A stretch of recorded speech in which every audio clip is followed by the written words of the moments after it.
have derived simplified governing equations for the wave motion, right, which are shown here. So these are three equations we have: continuity equation and then Navier-Stokes equation in horizontal and vertical directions, right? And you can see these equations have both the velocities u and w and the pressure term as the parameters, and they depend both on x, z and t as well on time. And that is why the parameters of interest for the given problem are the horizontal velocity,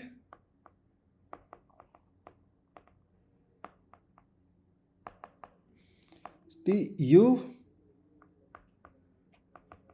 vertical velocity w, pressure p, and amplitude a, right? So what's happening is, let's consider this is the bottom and we have this wave formed on top of the water layer, right? We will assume this is z equal to h and here z equal to 0, right? So basically we see that the velocity amplitude of the wave goes from the maximum value, if we consider this as a and till here as minus a, so anywhere in between can be defined as a of x and t. So the amplitude of the wave measured from z equal to h is changing both in x and t, right? At the same time, the velocity of the wave, that also depends on x and t. So we have, let's say, the velocity, maximum velocity as, let's say, capital U here. Here the velocity for the trough of the wave is negative, that is, you can say minus u, and velocity anywhere there will be a value which, let's say, here it will be a function of u and t. But that's not only the case. There is, in fact, as we go down,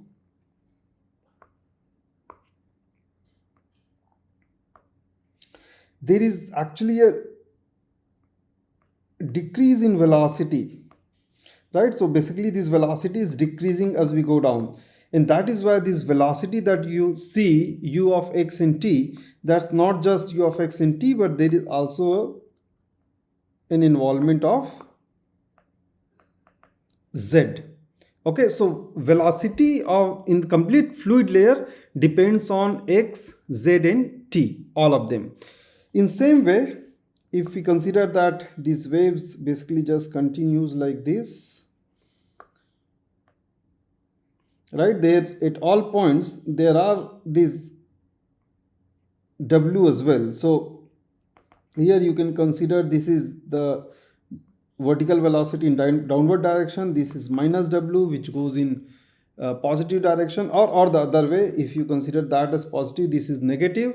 And then anywhere in between, for instance here there will be some w which can be considered as a small w. Likewise here there will be some w which, okay, so w here is negative, here is again we'll have some w.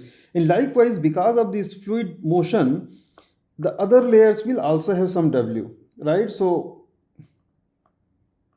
all these point here will have some velocity, vertical velocity, right? And that is why this x will be a function of u will be a function of x, z and t. Likewise your w will be a function of x, z and t. So they are all changing in space, both in x and z, and also with respect to time, right? Because the wave motion that is happening at the top, that is influencing complete fluid layer underneath. Okay, and that is why u and w are function of space and time.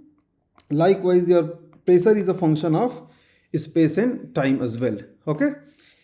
And amplitude, here we are talking about the amplitude which is measured from z equal to h. So here this depends only on x and time. It does not depend on z because this is measured from a particular z value. Okay. So these are the parameters of interest which we want to find out, and to be able to find these parameters using the governing equations that are defined here, we need to define some boundary conditions. So we have basically two boundary conditions in Z. So first one is at Z equal to 0. Okay, so this is in vertical direction, and we assume that the bottom surface is impermeable. Okay, that actually means that W at Z equal to 0 is 0. So there is no vertical velocity at the bottom. So W must be equal to 0. Second is at Z equal to capital H, that is at the water level at the equilibrium, right? So here we assume that W is equal to dA over dt. So A is the amplitude, right? So basically the rate with which the amplitude is changing in time, that will give us the vertical velocity at z equal to h. So that is the vertical velocity condition, it is z equal to h. And also we have the pressure condition, P at z equal to h will be P atmospheric plus rho g multiplied with A. Okay, so this is the pressure condition at z equal to h. So it's P atmospheric plus depending on where is the wave location. So let's say this is your wave.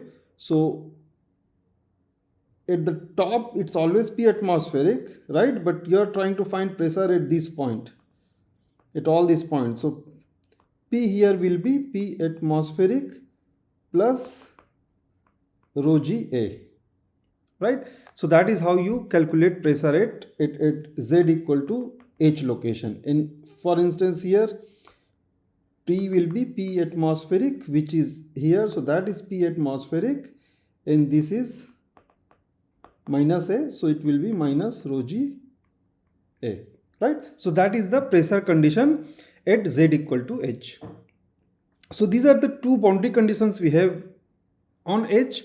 And when we consider x-axis, we consider the wave to be infinitely long in x direction. So we are not really considering where it is started or where it is ending. We just consider that wave is uniform in x direction. That is not changing. Its behavior is not changing in x. So we don't worry about boundary conditions in x. We only consider the boundary condition in z. Okay, so now because this is a wave and it is it shows the oscillatory motion, especially in x direction, we try to derive wave solution of the sinusoidal form. Okay, and what exactly it means is if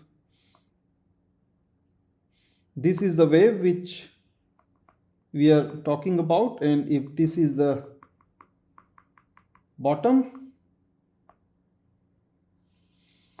right, here z equal to h and here z equal to 0. Okay, so in this case we first define, to be able to find the wave solution in sinusoidal form, we need to define few wave properties, right? So we start by define lambda as the wavelength, which is the distance between two crests or troughs. Okay, in fact I need to add two adjacent crest and troughs.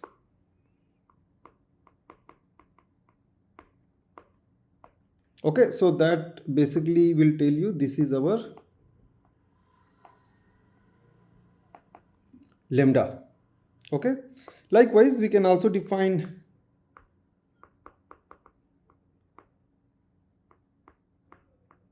time period.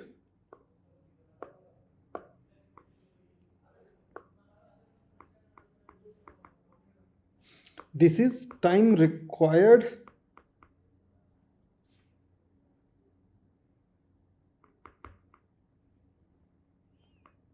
by the wave to move from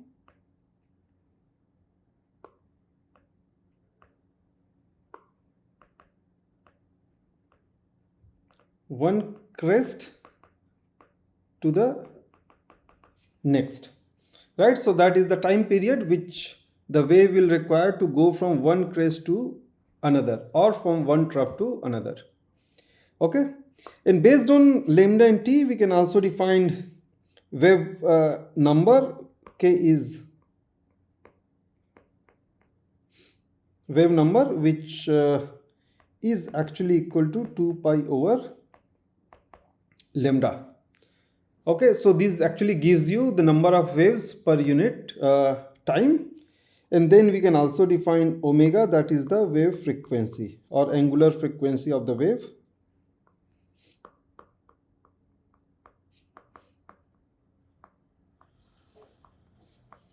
Where omega is equal to 2 pi over t.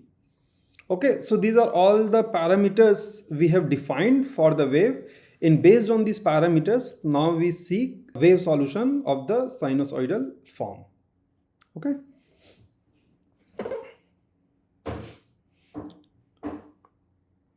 so these are different type of forms we have, where small a of xt is the amplitude,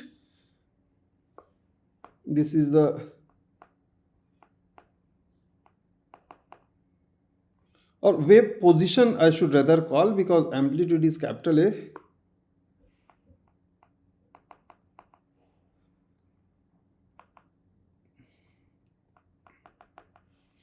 Okay, this is the horizontal velocity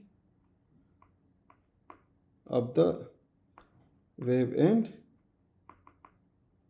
fluid layer. This is the vertical velocity, and this is obviously the pressure. Okay, so what do we get here, or what do we see here is, we are trying to define a, u, w and p in form of cos or sine function, right? Because we know that this is wave, these are the periodic function, right? And the reason why we have a, u and p in form of cos, whereas w is with respect to sine, is because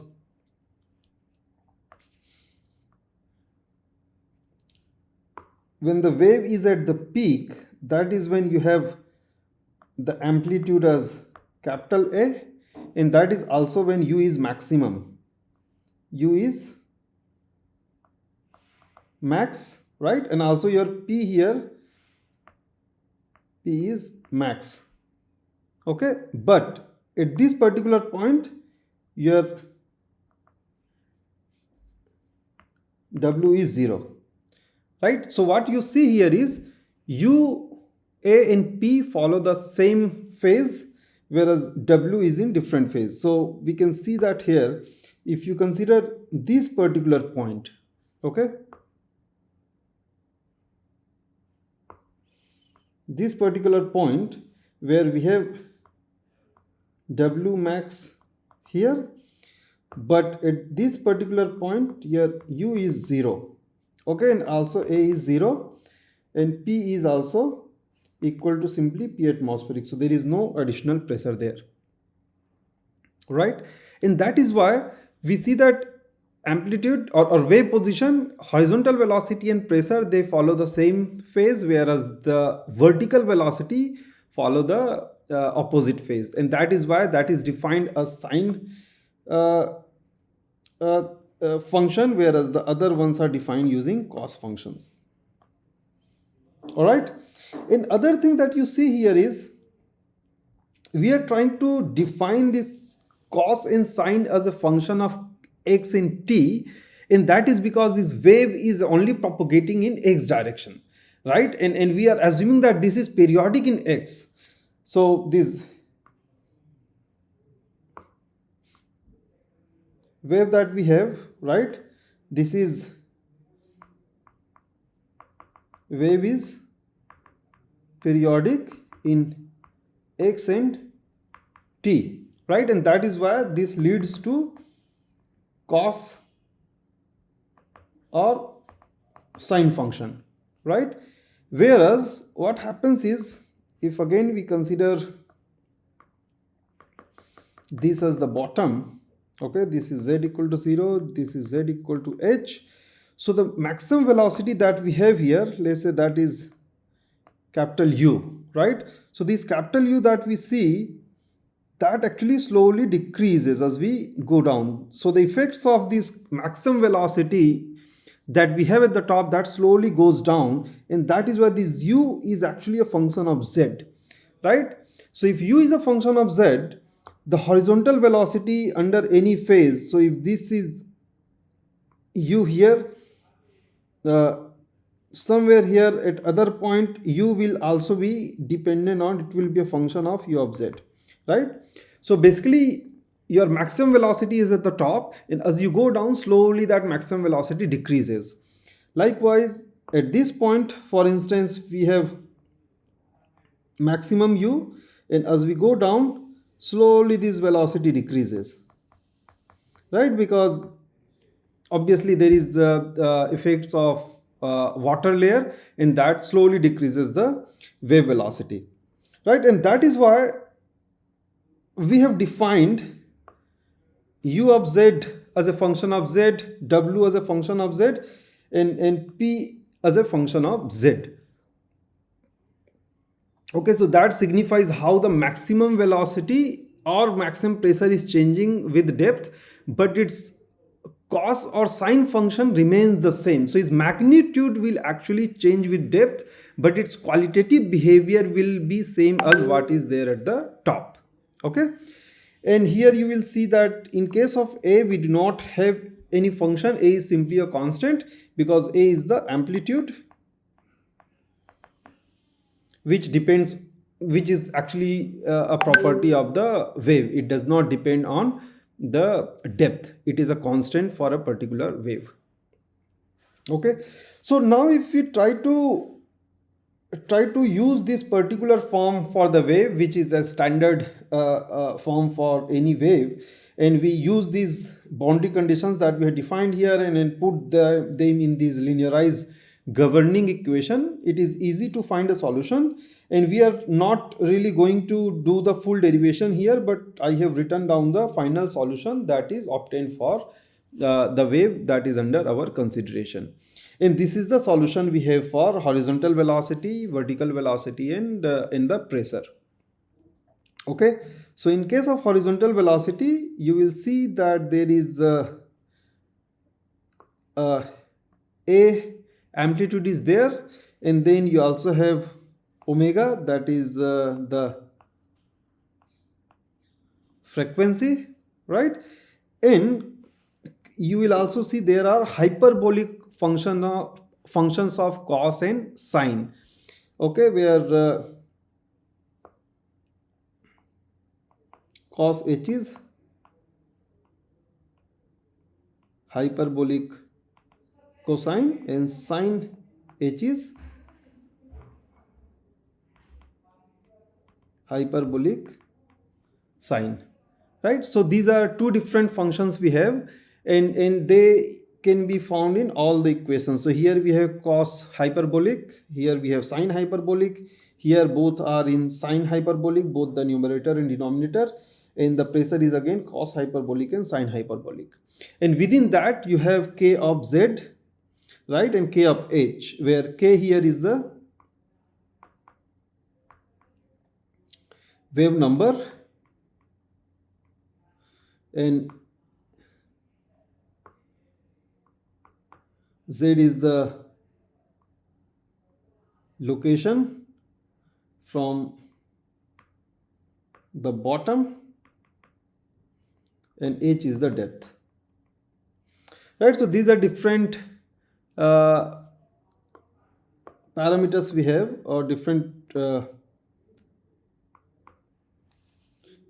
uh, functions for u, w, and p, right? So these are the sinusoidal solution we have got for the wave, and you can see this, the whole solution depends both on z, like you can see u is a function of x, z, and t, where this particular thing is in form of z, and here this is in form of x and t.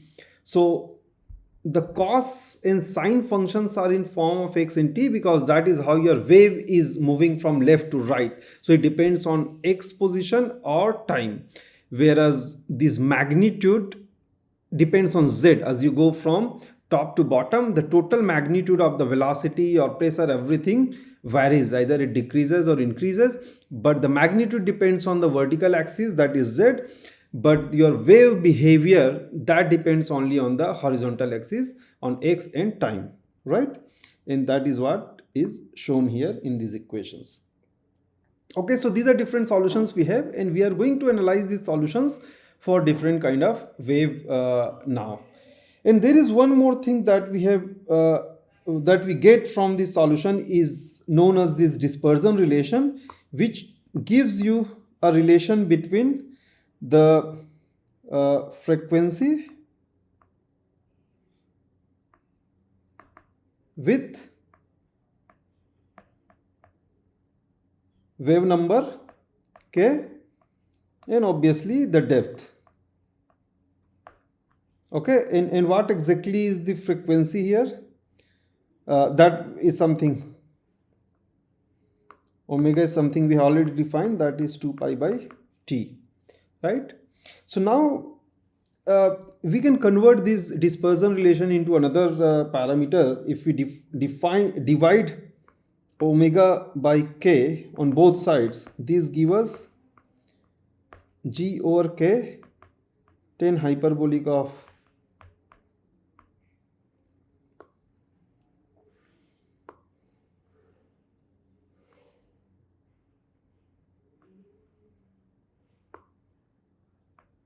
tan hyperbolic of kh, where k is inside. In this parameter, omega by k actually can also be written as 2 pi by t times 2 pi by lambda. So that becomes lambda by t. And what is lambda over t? That basically gives you a velocity. Why? Because lambda is, as we have discussed here, lambda is the wavelength, right? That is the wavelength, and t is the time needed from time needed to cover that particular distance, right? And that is why lambda over t will give you the velocity of the wave, of the phase. So if this particular phase is moving with capital velocity u, okay, or here we call it c, actually c is the phase velocity, that is the velocity of the peak of the wave, and that is defined by this. So this is c, this is known as the phase velocity, that is the velocity of the wave at its peak. Okay, and that is why this relation that we have derived can also be written as plus minus g over k tan hyperbolic of kh. Okay, and this is something we are going to see in more detail, both these equations as well as all these solutions that we have derived. Okay.